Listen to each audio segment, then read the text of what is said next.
you might have all forgotten, but this is indeed the We Got It podcast. I am one of your co-hosts, Abby, and over there is that handsome guy. That is my husband, Jonah. Really, babe, you're the better half of this podcast. Definitely for sure. not. I'm just here for like the weird hot takes. Jonah's here for like the actual content, and we'll leave you, with actually having learned something. I don't know about that. We do apologize. The last few weeks we were kind of off gallivanting on the other side of the world, having a great time. Maybe a little bit of a better time than you all here stuck in Michigan. So again, sorry for that. And we were fortunate, Jonah, in the fact that we kind of got to somewhat miss maybe the hardest couple of weeks of the men's basketball season. Did we though? Because we were experiencing those weeks at 4 a.m. That's true. Local time. Yeah, so we might have had it worse, honestly. Yeah. We just could maybe like distance ourselves from the hurt, and we didn't have to like immediately come on here and record a podcast. But don't worry, we're gonna get into all of it. We won't try to rehash too many things, but we want to make sure we're like, hey, what is going on with the team? What are we doing here? Mm-hmm. It's almost March. We got to get some things figured out. So we're going to play a fun little game, hopefully. I don't know if it's going to be fun. We're going to play some sort of interactive, It'll be fun, conversational game with each other. Walk you through that here in a minute. But just as a reminder, the We Got It podcast is super spoiled to be partnered with Spartans Illustrated, which is really your one-stop shop for all things MSU athletics. We're an independent site that really just is passionate about telling the stories of student athletes. And I think those are good things to remind ourselves of when our team isn't quite doing the way we want them to. These are student athletes, and we're just like so lucky. And it's just so fun to be able to support them and to be a fan of college athletics. I think that's the reason why we're fans of college athletics. It feels very different than professional sports in that manner. Definitely. I think it just in a lot of ways. Obviously, it's less and less nowadays, but you watch a lot of these guys kind of grow into themselves and into a program, especially, I think we still get to witness that at Michigan State for sure. But yeah, it's a lot of fun. And just the passion and the energy and the ownership from the fans, having also gone to school or grown up in the area, definitely a different animal than pro sports in a lot of ways. And I think it's so easy, like the trolls and the talking heads online, which we have been seeing a whole ton of. And again, we will get into that a little later too on these last couple of weeks. I think it influences you to think that there's less of like a loyal, strong fan base than there actually is. And that's why, like, we know that you guys are real ones. We're here for you guys. And we appreciate all of your patience and love for us.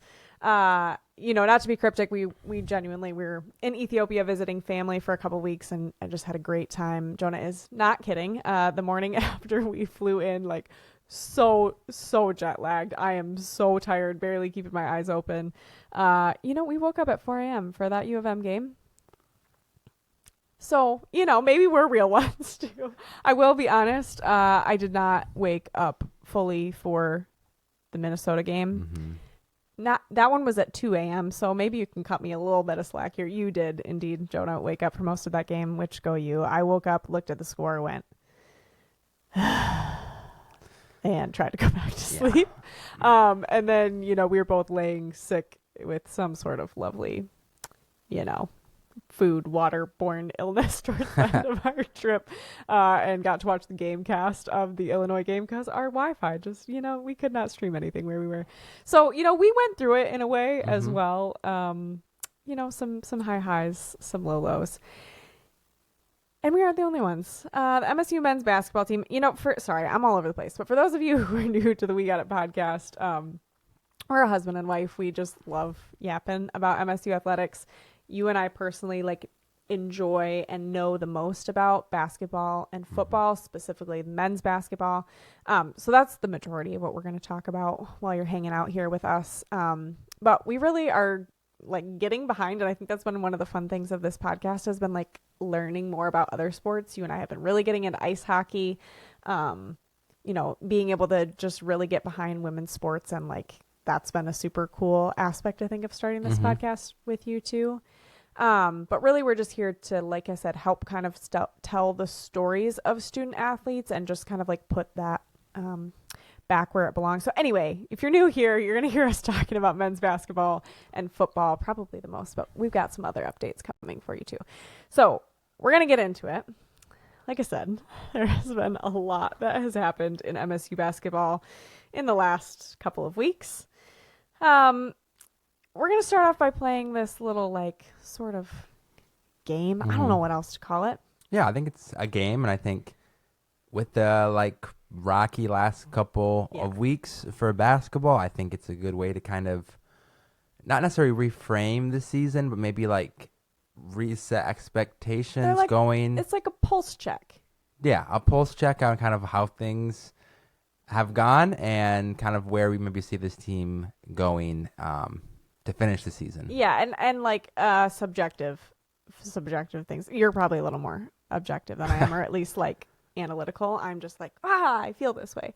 But that's what this game's all about. So we're gonna do something where I'm gonna kind of give you like an aspect of MSU basketball that's happened, or like that we've seen in the last couple of weeks, or that like, you know, talking heads online have been saying, or different things. And I'm gonna ask you to rate how you're feeling about this thing. So it is, you know, subjective, on a scale of like negative being panicked. Like that's the like I'm panicked about this element. Okay, so panicked, negative, neutral, like maybe hesitant, unsure, hesitant, like we'll like wait and see. Like I'm not panicking. I'm not like ooh yeah, hesitant. Okay, and then on the positive side is like confident. Like nope, this is not an aspect of MSU's personnel, game, coaching, whatever. Like I'm not worried about it. Does that make sense? Yeah, it makes sense. I'm going to ask you about an element of the game. You're going to tell me that you're either feeling panicked, hesitant, or confident.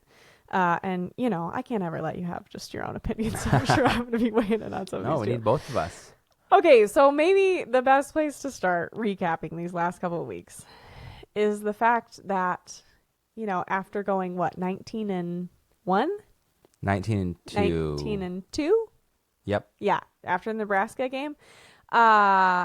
MSU has lost 3 out of their last 4 matchups. And not just that, right? Okay, so the first loss of those, you know, 3 was U of M at home, which we're always going to play U of M twice. You always hope that you can win the home game because winning on the road, anywhere in the Big Ten, so much harder. Okay, so lost at home against U of M in just a brutal game and fashion and just all the elements. It's always going to be awful. Then we went and lost to Minnesota on the road. Minnesota. That's where I think Carson Cooper's kicking himself a little bit, because I think he made some sort of comment after the U of M game, like, I feel bad for Minnesota, like we're going to be coming for them. Yeah. Ugh, not a good look. Then, you know, huge positive. Michigan State, after those 2 very devastating losses, a really bad week of press in general for Michigan State, in particular Jeremy Fears, win on at home against a very tough Illinois team in just a overtime, like knockdown, drag out sort of game. And then you turn around and get trounced by the Wisconsin Badgers on the road in a way that I don't think anybody anticipated, particularly not after pulling out that win against Illinois. So, how are you feeling knowing that Michigan State just went 3-1 out of their last 4 games? Or what? 1 and 3? I can't ever do that right. 1 and 3 in their last 4 games, and like who those losses were against and where they were at, you know, like home versus away. Are you feeling panicked, hesitant, confident? How you feeling?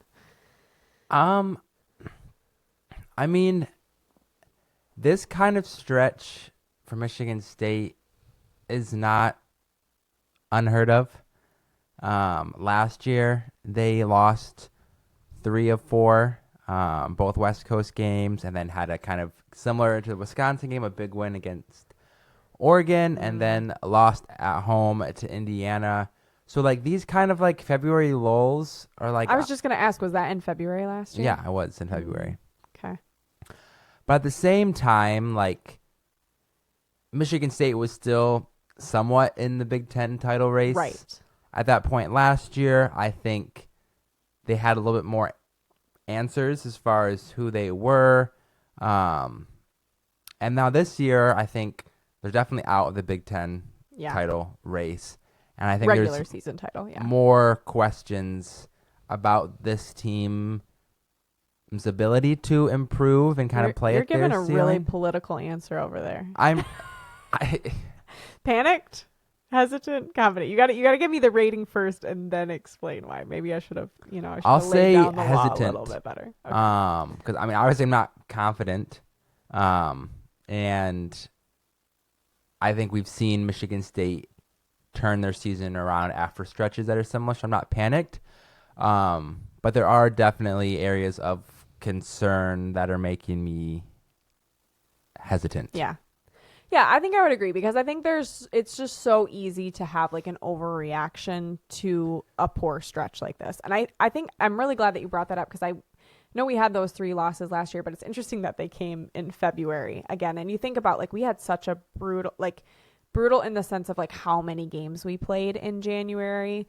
And then obviously, we lost Divine in the Minnesota game, which we'll circle back to here in a little bit. But, just all those things, like, you think probably kind of take a toll on the team in a little, in a few different ways. And so that is interesting to think about. So I think I agree there. Like, I think there's some people who are like, oh my gosh, let's just call it a season. I'm going to call him out, because I always see him on Blue Sky. There's this kid, Luke, who just, man, if you want some pessimistic takes, you head on over there after I don't even know what game it was. I think it was the Wisconsin game. It was like, well, I think we just called on that season and start looking forward to all the recruits that Izzo's brought in for next year. Like, I am not there. Like, this is my team. I'm going to back them 100%.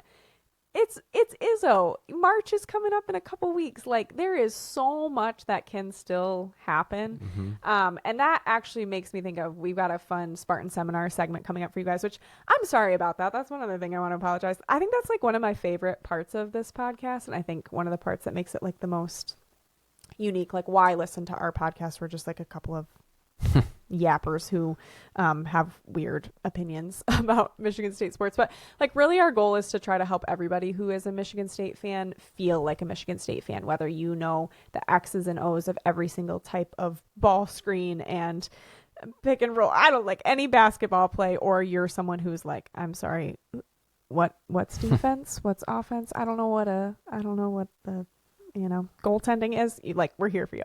So anyway, in our Spartan Seminar later today, we're kind of going to talk through like analytics, resume for March Madness and that sort of thing, because I just think sometimes we can get too heady about this and be like, oh, we have this many losses and this has happened, so like, sorry, season's over. No, the NCAA tournament in a lot of ways is a fresh slate. You go, you play your opponent, you win, you move on. Like, predictive analytics, past record, your resume, all that kind of stuff is great and maybe might help you build your bracket, but like, Cinderella teams happen and things happen. So anyway, we're gonna get into all of that later.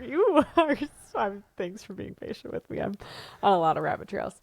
Okay, I would agree. I feel hesitant because it's way too easy and I think fickle to just be like, I'm just panicked about this. Like, we lost 3 out of 4 games. We lost to Michigan at home. We're never gonna beat them on the road. Like, I'm done.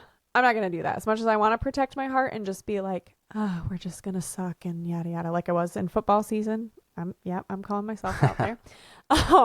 Like, I have too much faith in Tom Izzo, and I have too much faith in like these guys' brotherhood and the way that they play together. I honestly feel like I'm maybe more leaning towards confident. Like, when we first started this conversation, I was kind of like, I think I'm in between panicked and hesitant. But I just keep coming back to what you said of like, we had this same scenario last February. Here's an important distinction too. How many games did we win the Big Ten regular season title outright by last year? 3 games. 3 games. And we had 3 losses in the Big Ten? Mm-hmm. Like, that's crazy to me that this season, just like the change in the Big Ten from last year to this year, we only have 4 losses, and a lot of the teams that we're up against still have to play each other, right? Don't Illinois and Michigan still have to play one another? Yeah. And then Nebraska's the other team ahead of us? Purdue, and now Wisconsin's ahead Purdue. of us. Okay, yeah. I'm just saying, like, a lot of these teams still have a lot of really tough matchups, and the fact that with 4 regular season games left? No, there's 7. 6? Oh my gosh, more than that. We're like, oh my gosh, we're out of the Big Ten regular season title. Like, it's just the Big Ten is so extremely competitive this year. Like, even I think in our minds, if we went out for the rest of the season, we still probably are. Like, would you agree? Like, you're saying there's no chance of a Big Ten regular season title? I mean, we would have to win out, and Michigan would have to lose 3 of 7. Right, and that's what I'm just saying. Like, that's just crazy to me, because I think last year you look at that and you go, we only lost 3 games in the Big Ten. We won the title by 3 games. Like, that's a really good season. And, like, we're not really that much farther off of the mark. Yeah. Do you know what I mean? The difference But I'm is, saying, like the goalpost has moved because of other teams. Well, last year, too, we won our last 7 games of the season. So that's going to be a tough task to be able to repeat that. Right, but I'm saying we did do that. You know what I mean? Yeah. It's about perspective here a little bit. Okay, all right, we can move on. So, I feel like I've just been hearing this discourse online. I've been feeling it in my own soul. You and I have been talking about it. On that scale of panicked, hesitant, confident, how are we feeling about our big men right now? Specifically, Jackson Kohler, Carson Cooper. And I'm not saying like the people, the human beings they are. I'm talking about like what's been going on with the gameplay. And you might have, feel free to provide the rationale on how you're feeling, if it's, player, if it's coaching, if it's combination. Yeah, I mean, I think both of those guys have gone through a rough patch with this team over the last couple weeks and just haven't necessarily seemed like themselves. I mean, both those guys were so solid early in the season. And I'm still sound to be hesitant. Just because I can't just chalk it up to like a couple bad performances or like. Right, and that's why I'm bringing it up, because it's not just like, oh, Coop and Kohler each just like had a bad game, had a bad mismatch or whatever. Like, it's been kind of consistent now outside of, like some bright moments. Like, I feel like Cooper, played pretty decent against Illinois. Like, there have been some moments where they've been more solid, but it's kind of been like the last 4 or 5 weeks, honestly, that it's been just like shaky. Like, is one of them going to show up? Are both of them going to show up? Yeah, I think, and it just seems like a lot of it too is like mental. They don't seem to have like the same like edge that they were playing with earlier in the season. I think defensively they've taken a big step back. And then also I think teams have just like really adjusted their defense on both of them, where teams are automatically doubling both of them when they get the ball in the post, and both themselves and the coaching staff really haven't found a solution for that. So I'm not going to say I'm confident because we haven't seen a solution yet or a counter to that. But also we know what both these guys can play up to. So I'm definitely not panicked about them either. But they definitely need to start showing kind of who they can be as players and for this team, defensively, rebounding, but then also offensively as well. Otherwise, this last stretch it's still a tough stretch for Michigan State, and they don't want to continue to spiral as they kind of head towards the tournament. Right. So I know you mentioned you feel like they've both been falling off defensively. What specifically have you been seeing from both of them? Like, what is it about? Like, are they having lapses on defense? Do you feel like they're not hustling? Like, what is the element that you see there? I think one big thing is just their defense defending like screens. That's something that the last couple opponents have really been killing Michigan State on. And okay, so tell me this like I'm 5.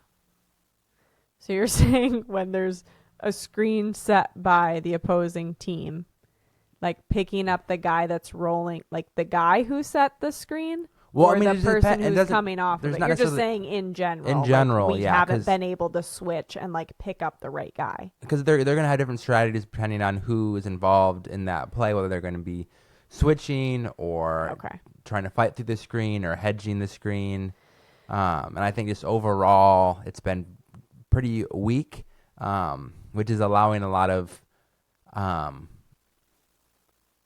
free guys towards the basket getting easy looks because of that screen defense. Okay. And that's where I'm feeling like a little maybe panicked, because I feel like if I'm understanding this right, this is something that like Izzo in his post-game pressers, articles I've been reading, have been like concerned about the whole season, is our ability to handle screens. Mm-hmm. So that's where my question is, like, why? And to your point, maybe we can lump in like the doubles that have consistently been happening. I feel like especially been noticing it a lot against Jackson. Like, how does coaching staff solve that? How does a player in that space solve that? Yeah, I mean, let's have the guy that's you don't getting have the paid answer millions for of me. dollars figure that no, out. Like I need an answer. And I think that's where it's so hard, is like, we saw Jackson and Carson kind of go pound for pound with like some really good big men in a lot of ways. I mean, we hung with Duke. You had Caleb Williams they were playing against with UNC. Like, it's not like we don't have the talent. It's not like they haven't, like that they're getting out physical. What am I trying to say? Like, out physical, yeah. Yeah, out physical. Thank you. I don't know if that's a word or a term. Like, we know that they can do that. And I feel like what you talked about is like, and this is purely just like me, couch potato watching them play. Like, I just really feel like, and I don't know, maybe I shouldn't call names. I feel like I've been noticing it more with Jackson, just like this loss of like mental edge. And I just feel like they have looked so frazzled. Mm-hmm. Now, granted, if every time I was in the post, every time I'm in the paint and I'm getting the ball and I've got 2-3 guys like coming at me, like, it's hard to not be frazzled. However, you are a 4th, 5th year veteran player at Michigan State. You are not unaccustomed to the physicality of the Big Ten. You are not unaccustomed to, I think like the big man position has kind of been like a weak spot for Michigan State. You think about these other teams, Michigan's been recruiting these 7'10" whatevers. You know what I mean? Like, they're both on the smaller side. I feel like 4 being, 4s and 5s, and especially a lot of times if Coop's in foul trouble or Jackson has to play more at that 5 position, like, I'm not saying that it's not hard, but also like, you've been doing this for a while. You can go pound for pound for these guys. So like, what has changed? I just don't know like what's been going on. It just really looks to me like they're not playing confident. Yeah, I think especially when those doubles are happening, I feel like both of those guys, like, their decision making in a lot of ways gets panicked and like kind of goes out the window, and they don't really know what to do with the ball, and they kind of lose control of the ball. And I think that's a twofold. Like, those guys need to be more confident and assertive when those situations happen. But then also, I think as a coaching staff, making sure that those guards, when there are those doubles happening, kind of know where to fill to make it easier for those guys to get the ball back out towards the perimeter. So it is both the lack of a player and coaching involved with it. But yeah, and it's like one of those chicken or egg sort of situations, right? Of like, how many times do you get just stuck before like your confidence just goes away because you're like, I have no options and I'm just getting stuck. And I think there was 2 really golden examples of what I'm talking about, of like almost like seeing the lack of confidence, which came up in the Wisconsin game. One, where Coop got the ball like high in the post. He's right there. Like, you're tall, dude. You could just put the basketball in the basketball hoop, and he just kind of goes, ugh, and like like literally both hand like throws the basketball at the backboard. And you know me, I'm always like, hey, the backboard's your friend, use it. Okay, use it, be nice to it, it's your friend, don't like try to chuck the basketball as hard as you can. And it just like doinks off the back. I'm like, Carson, what are you doing? The hoop's right there. Like, use a little finesse. Like, have a little bit of confidence in yourself. So that's one. And then two, there was times when this happened multiple times, but there's one that's burned into my retinas of Jackson ripping down a rebound, and then you can almost see it in his face. Like, he looks around and just panics, and he like bobbles the ball like 7 times and then loses it on the ground. I'm like, dude, you had the basketball. Just hold on to it. This is giving me flashbacks of our episode. I can't remember if it was when we went on with Sheehan last year or when he came on here. We were talking about Madi Sissoko of like, dude, your hands are the size of my head. Like, just grab the basketball. But I think so much of that is confidence and like that panic of like, dude, believe in yourself. Like, you're a big guy. You've got the ball. Just hang on to it. Let the other people go past you and then, flip it over to Fierce. And I think one other thing, not to like be negative or harping, but like Cam Ward is obviously another piece of that big man. And I think he's been playing well in a lot of ways, but I think he's also just been showing how green he is in a lot of ways, just committing a lot of dumb fouls that I think have put MSU not even necessarily in like these terrible, situations, but just like, oh, he's got to come out because of foul trouble. And then like, it's really hard when Cam and Coop both have 2-3 fouls. Like, it just limits, I think, what we can do so much. I have a really hard time answering this question. I think right now I honestly feel confident, mostly because I know these guys' track records. It's not the first time that they've both had like shaky multi-week performances. And I really believe in them and in Tom Izzo and like being able to get into a good headspace and like work hard to get those reps in, build their confidence back up by March. However, if by the time we get to the Big Ten tournament, we're still seeing this kind of performance, like, I think that confidence goes very quickly to panicked. Yeah, it's fair. I think it just skips right on by hesitant. So there's that. Okay, so this is going to be a not, maybe push button topic here. We talked about Jeremy Fears had quite a bit of time in the media the week of the Michigan and Minnesota game, in part for fair. You and I have talked about this a lot. Jeremy Fears was not on our team. Based off of watching games, like not knowing anything, I would not like him because he is so good at drawing fouls. He moves his body in a way that it's 100% a basketball move. Like, he's got his cylinder. If you want to learn about the cylinder rule, pretty sure we talked about it last season, and I'm pretty sure it's in one of the episode titles. So, go back on Spotify, YouTube, Apple Podcasts. You can find it. In basketball, you have an imaginary cylinder. Imagine that you're a can of green beans, right? Okay. And your elbows and everything that your body can fit in is in that cylinder from like the ground to the ceiling, essentially. Like, it doesn't stop where the top of your head. Like, you own the right to that cylinder of space that your body fills up. So when Jeremy abruptly stops, does different things, it's your fault if you impede on his cylinder. A lot of times you're going to hear commentators say, hey, that's a cylinder foul. You are restricting his ability to move within his own space. Okay. He's really, really, really good at manipulating his cylinder to draw fouls. He's also really good at yapping.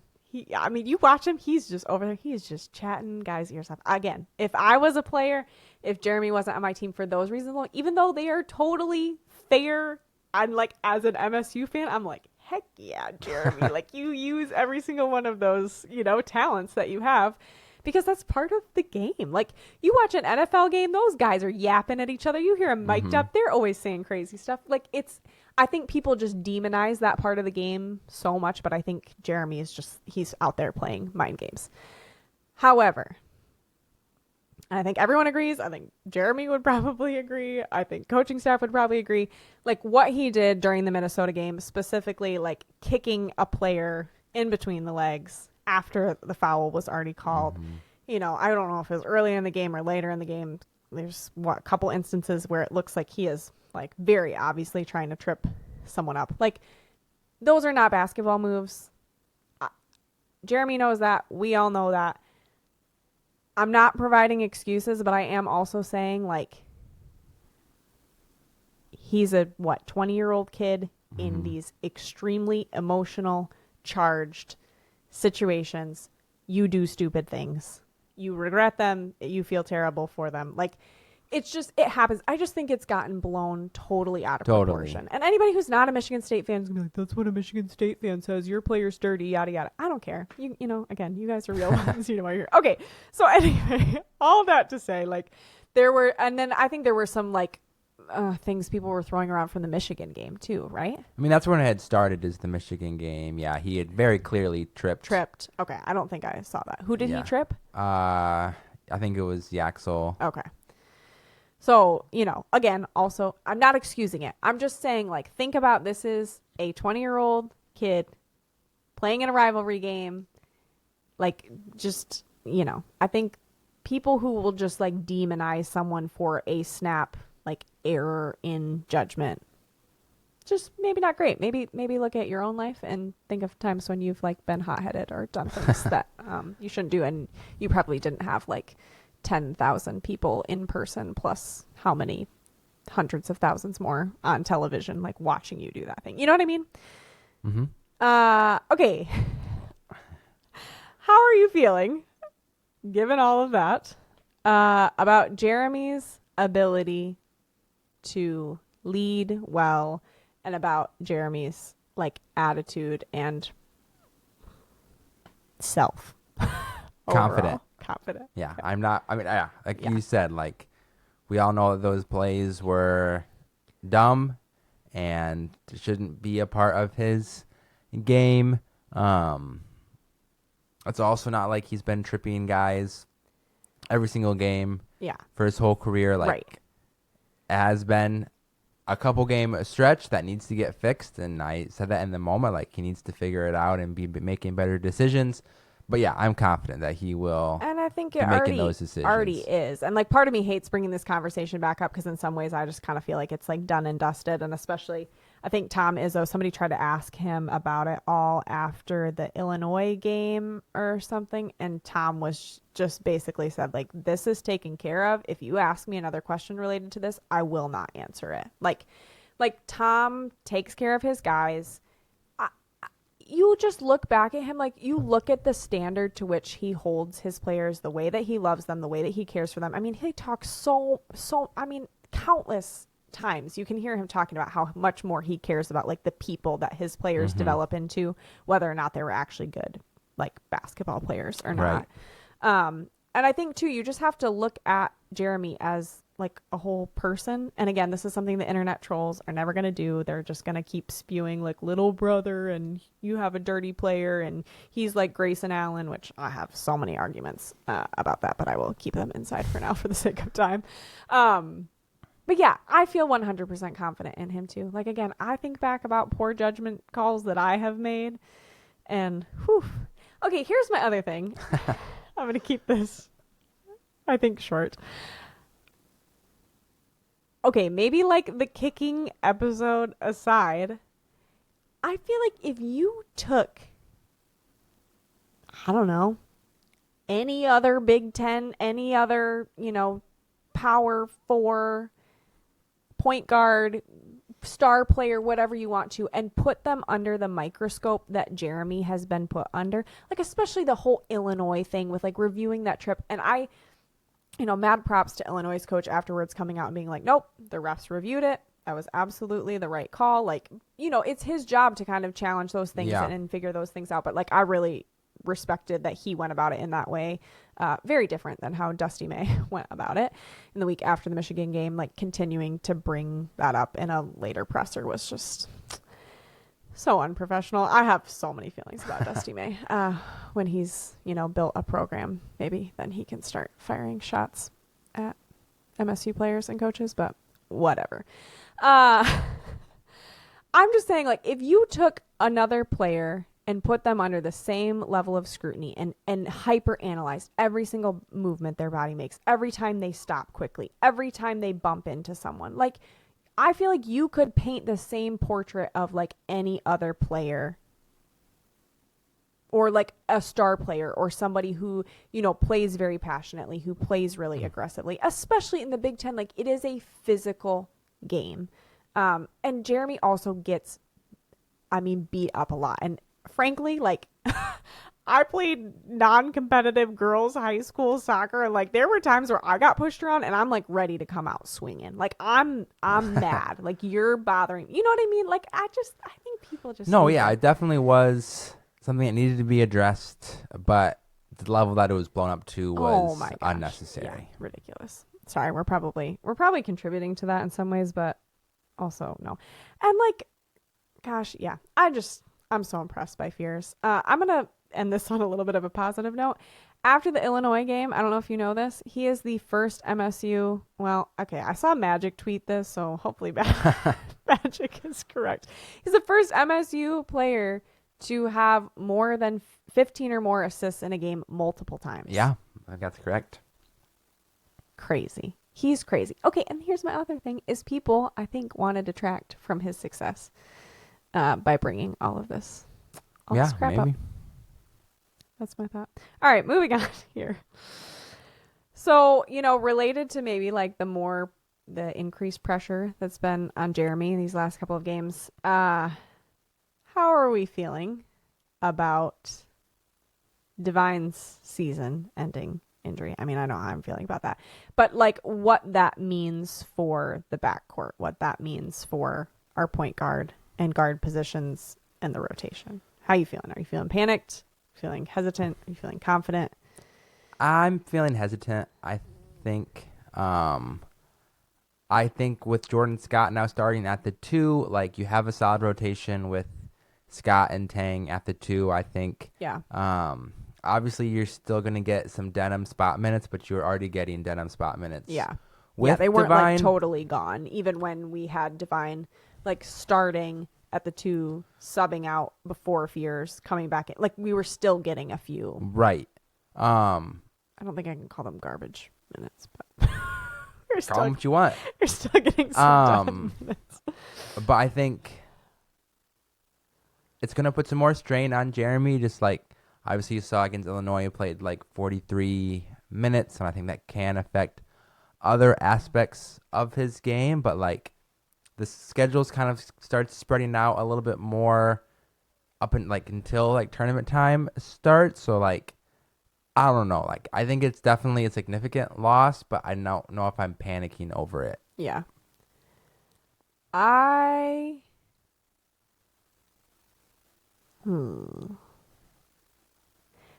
is so dramatic, but like, if I'm being honest, that's out of all of the things in the topics like we've talked about so far, I honestly think this is the one that makes me feel the most panicked, because it's not just about like, what am I trying to think? It's not just about the rotation. It's not that I don't have confidence in Jordan Scott. Lord knows I love that. I mean, if I had $1 for every time I was watching the game and was like, I love that kid. Like, oh my gosh, Jordan Scott, just the way he played against Illinois is insane. What's the Illinois? I'm so bad with names. What's the Illinois player's name that Keaton dropped Wagler. it? Yeah. Wagler. The fact that he just shut him down when he had what, like 42 points against Purdue. Like, just Jordan Scott's a freaking true freshman out here and he did it with his eye like split open and a bandage over it where he like couldn't even see part of his field of vision. I love Jordan if we got Scott, why are you panicking about Divine? And I also You're not making a great argument. I know. I'm hedging things. You can't hedge. You gotta just go for it. No, okay, but I'm supposed to provide some rationale here, okay? And I also have, found a lot more confidence in Tang. I really want to be in his corner all the time. I just need some more consistency from him. It's not that I don't feel confident in those two guys. It's all the things that Divine brought that we don't have anymore. I think I talked about this a lot earlier. Okay, let me ask you this. Do you see Tang and Scott handling the ball and driving to the hoop the same way that Divine did? No, I think Jordan Scott could get there, but yeah. He's gotten there. He started doing more penetration. He's pulled up. He's got that nice little like mid-range jumper that I feel like, he's really developing. I'm just saying, like, there's just some elements that having Divine in at the 2 and or backing up Jeremy at the 1, just like it gave us a different flavor. And I feel like that flavor's gone now. And it's not that I don't feel confident in Jordan Scott's ability to shoot, his ability to play defense. It's just he has a different kind of skill set, if that makes sense. And frankly, like, I think about this all the time. Like, I just feel like our rotation is just like nobody's in their sweet spot. And you might really disagree with us. I feel like Jordan Scott would be a great 3. And I feel like Cohen would be a great 4, which we've seen him have to kind of play in that a little bit. But we lack that like second really like big man to be able to, like, Jackson just really can't play at that 5. I don't know. So it does still kind of keep coming back to, like, is that the best, like, 2 guard rotation? It's not that Jordan Scott can't do it. I don't know. I have some feelings about it. And man, I want Trey Fort to just spread his wings and fly. Probably not gonna happen. But it's just not happening. I don't know. And so that's the other piece where it was like, okay, we lost Caleb Glenn, now we lose Divine. Like, our backcourt is. Yeah, I mean, you think about that in that way. Like, we think as we get into March, getting really no contributions from any of the 3 transfers that sucks. We had gotten. So yeah, that's a good point. I think when you look at it through that lens, and I think it makes me more panicked. Heaven forbid, I'm gonna knock on some wood here. Like, if there's more injuries. Well, yeah, I mean that's the case. Anytime you have an injury, like your depth just gets lost a little bit. All right. So you have been just given some really middle of the road answers here. I'm going to need you to be a little bit more opinionated. So for this next one, I think it's going to tie in. We're going to keep this one quick. Half court offense. Panicked, hesitant, confident. That's something I'm definitely panicking on. Okay. There's just not enough. Listen to me. You took a strong line. I'm proud of you. There just isn't enough shot creation on this team. Outside of Jeremy Fears, like, if he's not making things happen, Cohen Carr fast breaks with this, and that's not. That's Jeremy too in a lot of ways. And that's fast break. It's not half court offense. Okay, Mister. Hear me. So yeah, I think just when Jeremy's not making things happen either by himself or distributing to other guys, like, there just isn't other things that are happening. Why is that? Is it just like total lack of ball movement? I mean, I just don't think you have a lot of guys who that's their skill set is kind of creating on their own. Like, they kind of have to be facilitated too. Not a lot of guys are creating shots off the dribble. Yeah, Kohler's not creating shots. Cooper's not creating shots. Cohen's not creating shots. We're talking about pure half court. Yeah. Tang's not even really creating shots. Like, really the only people, Fears, it was Divine, and I think sometimes Jordan Scott. Yeah, I mean, I think you have sometimes, like, Scott and Carr and Tang can kind of have a little bit of, like, a mid-range pull-up game, but not consistent from either or any of them. Yeah. And I mean, I could count on one hand the number of times that I've seen Tang, like, go downhill and take it to the hoop. Right. I just not in their repertoire. Yeah. And that's something that's not going to be just, like, magically, like, fixed this season. Can it be, like, patched over, though, with better ball movement, like better passing? I don't know if I would say that passing has been really a contributor. But it is, though. Like, I'm going to push back on that because every time our big men get doubled, like, the ball just gets stuck in the paint. Like, if we had better ball movement, like, you can draw defenders in and then you can kick it back out. Like, I do feel like our ball movement, like, really has fallen off since December. Yeah, I mean, it could be a contributing factor. I just think you don't have really any guys besides Jeremy Fears who can create any kind of offense on You're their saying, like, own. Independently, like dribble, like ball handling, I'm going to make something happen. Yeah. And the way to mitigate that is to have a lot of shooters, which Michigan State doesn't have. Like, Cohen Carr isn't a great shooter. Yeah. Jeremy Fears isn't a great outside shooter. Like Tang is inconsistent. Scott has been better lately, but like hasn't been really a huge part of his game for most part of the season. So when you don't have those guys who can kind of create on your own, and you don't have a ton of shooters, like there's not really many band-aids you can do to make it a whole lot better. Yeah. All right, so we're feeling a mix of panicked, confident, and hesitant. If you would disagree with any of our takes, or like, wow, you guys are the worst Spartan fans ever, you should feel confident in every single one of these things, let us know. We'd love to love to hear that. Feel free to find us on Twitter, on Instagram. You can email us at thewegotitpodcast@gmail.com. We're going to wrap that segment up there, and we're going to head on over into halftime. Halftime, we love to give you some little updates about what else is going on in the Spartan sports world. And I've been feeling this way for a while, Jonah. I feel like we need like some little like a little music intro. Or should we do like the little ESPN like boo doo doo doo doo doo? Yeah, we can. We need to just start.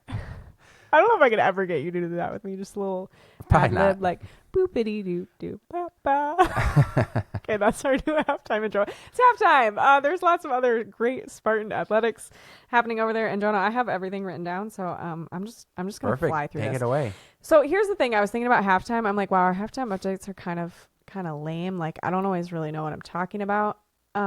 And that's the point. Like, that's the point of this podcast. We don't always know what we're talking about, but we're Spartan fans, and we're here for it.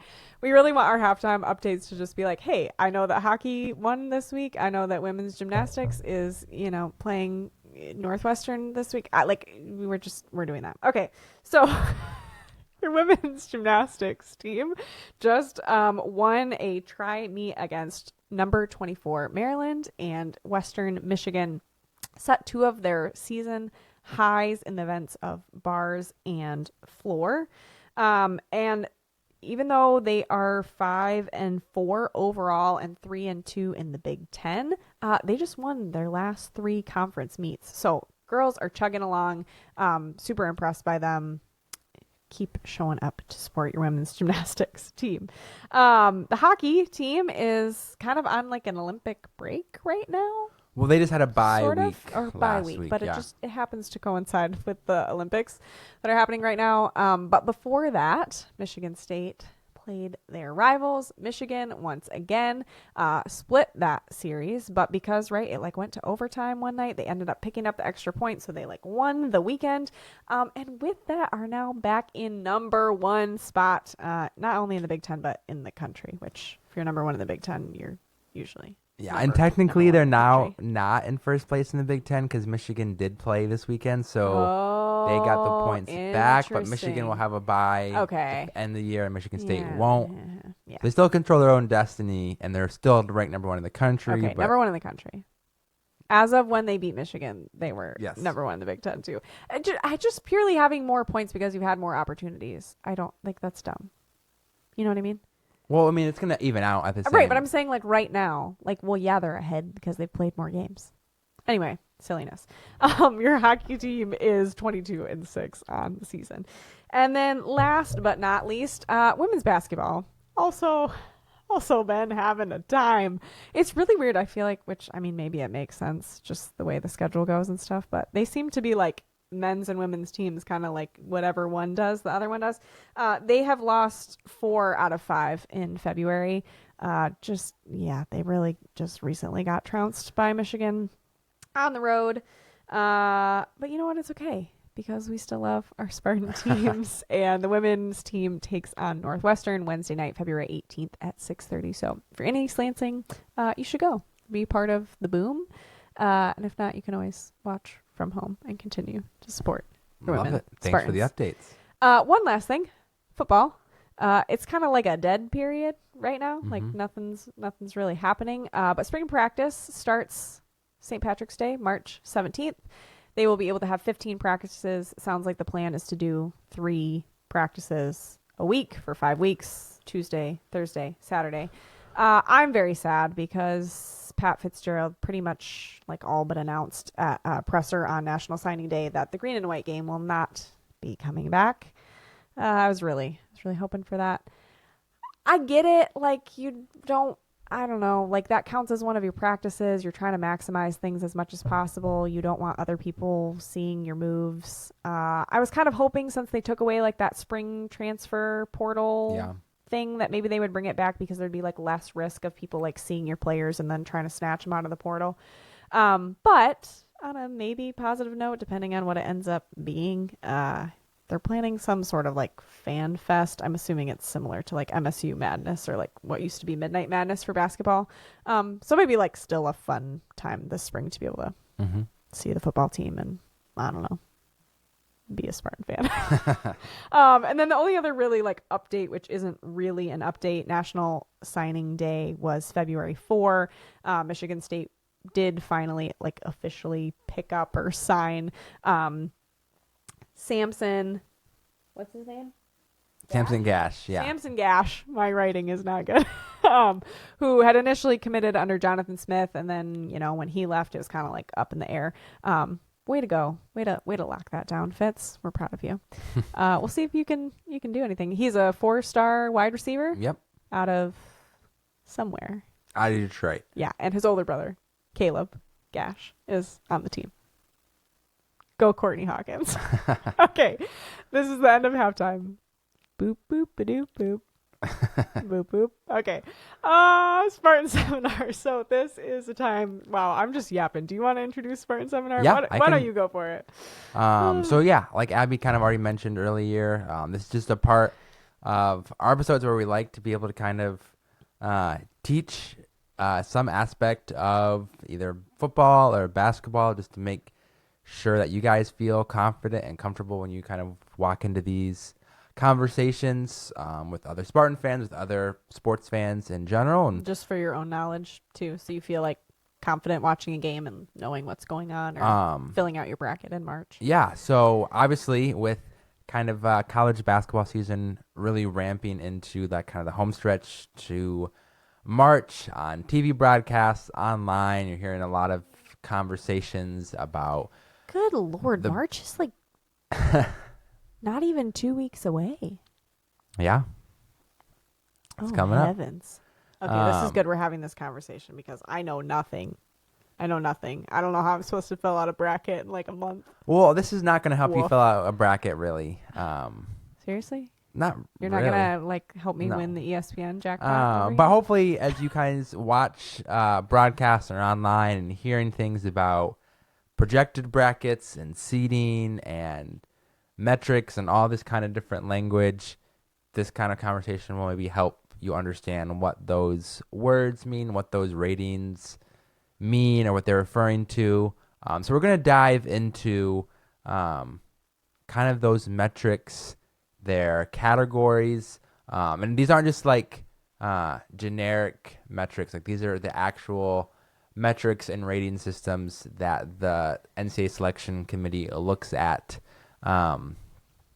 when they are building their bracket, really starting soon up until Selection Sunday. Okay. So sorry. So what are you what am I don't understand anything. I'm getting into it. Okay. What are you going to be teaching me over here? So we're going to be going over kind of the two main categories that the selection committee looks at when evaluating teams. So when like evaluating them to be in the tournament and like their seeding, or both, yes. Okay. So when they're building their bracket, both what teams are going to be in it and where they're going to be, they look at what's called a team sheet, which has a team and lists where they kind of stand in all these different ratings and metrics. Okay. Would some people call that their resume? Yeah, I mean, that's a way of putting it, but it's more than just your resume, because the two categories is the first one is resume or results-based metrics. Okay. And so like who you beat, where you played, quad, or is that where we're talking about like quad 1, quad 2, quad 3, that's kind quad of 4? part of it. That's kind of its own category. That's the net rankings, which is like the NCAA's official ranking system. Okay. But the resume-based metrics, there are 3 of them. Okay, hold on. Sorry, back up. So we're talking about resume versus what's the other category?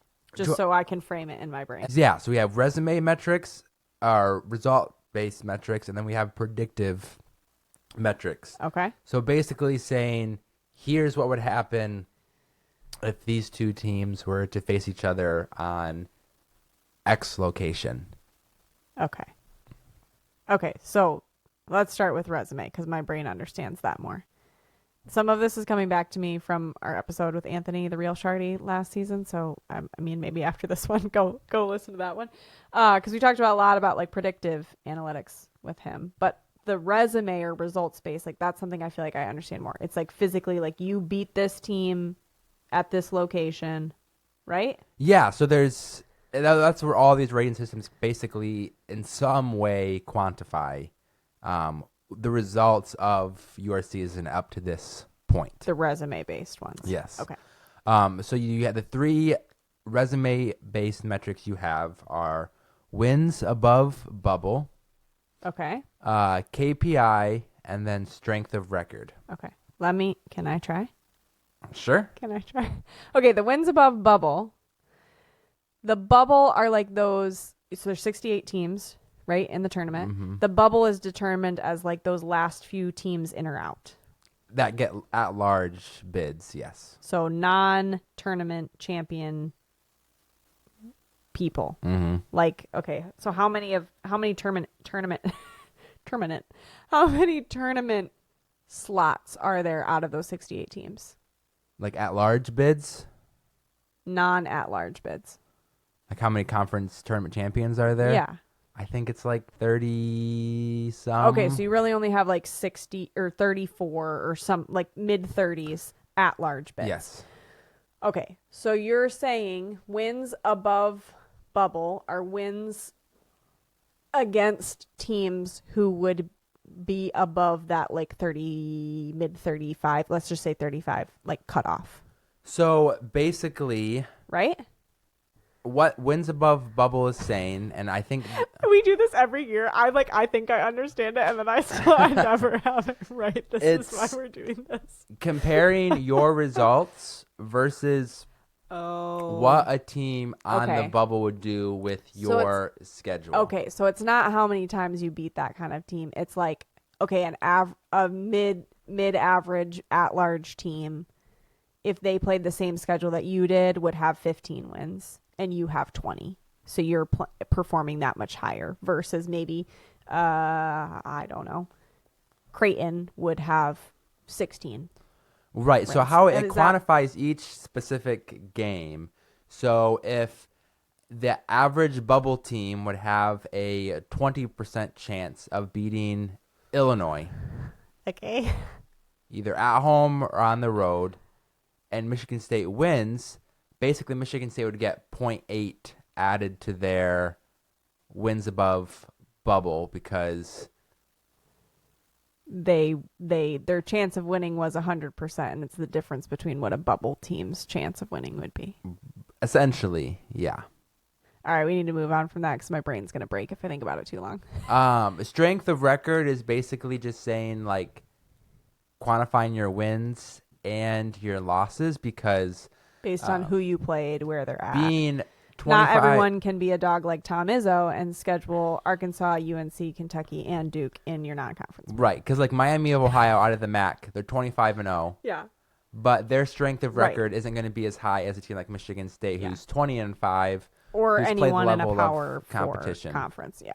Power 5, whatever it is. And then KPI is essentially just a way of either negatively or positively giving a score to the results of a game. Kind of like the quality of your win? Basically, yeah. Okay. So you're going to get more added to your KPI for beating Illinois than you are to beating Rutgers. Colgate. You know, and it works inversely for losses as well. It's going to so like if you put lose more to value Colgate, on beating quality teams and put negative value on losing to bad teams. Does the net rankings or the quad wins factor into KPI at all, or it's like its own separate It's its thing? own. Okay. Yeah. And KPI, if I'm not mistaken, wasn't that developed in part by one of the Michigan State like staff? Yeah, Associate Athletic Director Kevin Pauga is kind of the one who designed that metric, KPI. and it's used. Yeah. This is why I'm being a State fan. It's fun. Yeah. Go him. Okay, so resume, you have wins above bubble, KPI, strength of record. Right. Okay. Now we're talking about predictive analytics, which is all of the like Ken Palm, Bart Torvik, based on how you've done in these different stat lines against different teams. Those analytic databases try to predict based on that performance how you would do against another team. Right? Yep. Okay. That is Ken Palm, Bart Torvik, and then ESPN's BPI, which is Basketball Power Index. Okay. So basically adjusted to opponent and location. It's kind of quantifying all these different elements of a game, from field goal percentage to opponent field goal percentage, rebounding, the kind of pace you play with, defense against certain types of offense, right? Like defense against threes, or how many times you're letting opponents take 3-point shots. Yeah, all that exactly. kind of stuff. Like it's adding so many ratings to so many minute elements of the game. So basically, based off of all your results, divided or kind of compared to like a per possession basis, because some teams play at a faster pace than others. So just scoring more points doesn't necessarily mean that. I think there's a lot of people out there who need to hear that. Or at the same place. Not MSU fans, we know, but a lot of non-MSU allowing fans 90 points versus two very different teams that play a very different pace isn't created equal. So the committee uses these metrics kind of to see like, okay, like if these two teams were to face each other in a neutral, this is what we predict. Yeah, because there's not enough non-conference play in the world to be able to know, like, with accuracy. I mean, that's the whole point of the NCAA tournament, right? Is to try to kind of help, like, see, okay, yeah, we have these conference champions, we have these tournament champions, but how do you actually match up against teams from across the country? Yeah. No, exactly. Okay. So the predictive metrics, you're saying they're looking at, like, the score that ESPN's gives, the BPI, is that what you call that? BPI, Basketball Power Index. They're looking at the score that Bart Torvik gives. They're looking at the score that Ken So those Palm are more gives. like a specific like ranking. Right. The ranking. That's what I'm saying. Like the score. So like whatever. Arizona could be number 1 on Ken Palm, and they could be number 3 on Bart Torvik. I don't even know if that's even remotely accurate, but I'm just saying like they're looking at kind of all 3 of those because they're all probably looking and how they do their data analytics. Again, if you go back and listen to that episode with Anthony, he can talk about it way more intelligently than I can. But they all calculate those things like a little bit differently and put more weight on exactly kind of pace you play, how many 3-pointers you take, that sort of a thing. So you're saying selection committee looking at the rankings from each of those 3 and kind of like weighing that. Yep. And same thing with the resume based metrics. Right. They're looking at those rankings, kind of where they land.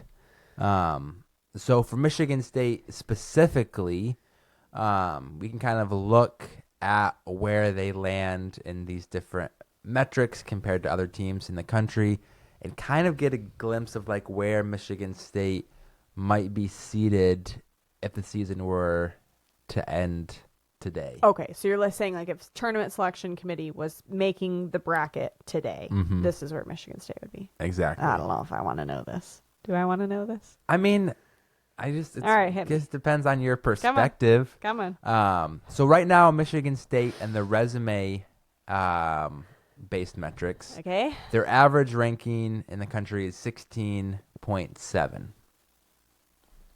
So just out of a 4 seed. So yeah, just if you were looking at just resume, it would be just out of, you'd a be 4 seed. You'd be a 4 So seed. for KPI in strength of record, they're 18, while wins above bubble, they are 14. Okay. Then for the predictive metrics, actually, the computers like Michigan State a little bit better. Their average is 15. Mm-hmm. Their BPI is 15. Ken Palm is 13, and Bart Torvik is 17. Okay. So right in that kind of 4 seed very similar range. They like them a little bit more. Then if you look at both the net rankings, they also rank 15th, and then also in the updated AP poll, which isn't part of a team sheet, but it kind of shows that like how far off things are. Yeah, maybe? And Michigan State's 15, so they kind of have a good pulse on where Michigan State is, and obviously that can change. I don't hate being a 4 seed. Yeah, I mean, it kind of depends on what 1 seed you could potentially be matched up against, or what 5 seed you'd have to play in the second. Because where would you play? When would you play the 1 seed? Potentially the Sweet 16? Sweet 16, yep. Okay. I mean, I don't love it, but I don't hate it. Is there really any difference between being a 3 seed and being a 4 seed? Like, maybe that's a really dumb question, but like, you'd still play the 1 seed in the Sweet 16, right? The only time you don't. No, the 3 seed would play the 2 seed in the Sweet 16. Oh. Sorry. And I think especially this year, a little slow over here. There is a pretty significant drop off, I think, between the 1 seeds and the 2 seeds. So if Michigan State could climb up to a 3 seed, I think that would be there are some scary pretty teams out there significant. this year, man. Yeah. Scary teams. Obviously, that's a lot. It's probably more than you guys are going to be able to have a solid grasp on. It's not the first time we've talked about it, so it's good for me to kind of refresh my mind. And maybe we should see if Anthony is down to come back. And at the very least, like when you guys are watching Michigan State or college basketball in general, like they're going to start putting up team comparisons on the broadcast and throwing out these terms, and at least you might have some better understanding of what the heck they're talking about. I need to go back and listen to our episode with Anthony. Maybe you guys can all join me in that. We'll know if that episode all of a sudden starts getting a bunch of hits. Thank you, Jonah, for always being willing to explain things to me like I'm 5, because Lord knows, even if I've heard it once doesn't mean that I got it. And I can always stand to relearn it. Yeah, I love Spartan Seminar. We're gonna keep it rolling. Thanks you all. Woo. We're doing good. I know how to speak and have words. You're doing great. Do you think anyone would believe that I'm a speech therapist in real life? Don't come for me over that. It's been a long day. Thank you for being here. Thanks for being patient with us while we were off having some Ethiopian adventures. We love MSU, even in the not so fun weeks. We love MSU. You gonna help me out here? Sorry, I didn't know where you were going. So I don't know where I'm going either. That's the point. All right. Thanks for tuning in. If you haven't already, send the podcast to a friend. A couple of fun shout outs. Nudge is awesome. Go Nudge. Jonah's wearing a sick Nudge printing t-shirt. They're this really great apparel company, MSU alums. They make gear for a ton of different schools, but obviously their Michigan State gear is the best. Seriously though. They're so great, and they're just the most kind, great people. We really appreciate them. Also, shout out to Fen Valley. Been talking about this for a while. We just found out like their CEO listens to our podcast. Thank you, sir. We're glad you're here. No, for real, they're a super great local Michigan winery. They've got some great wines. That's true. Shout out to all of you. Thanks for being real ones. Thanks for being Spartan fans. Go green. Go white. Go state.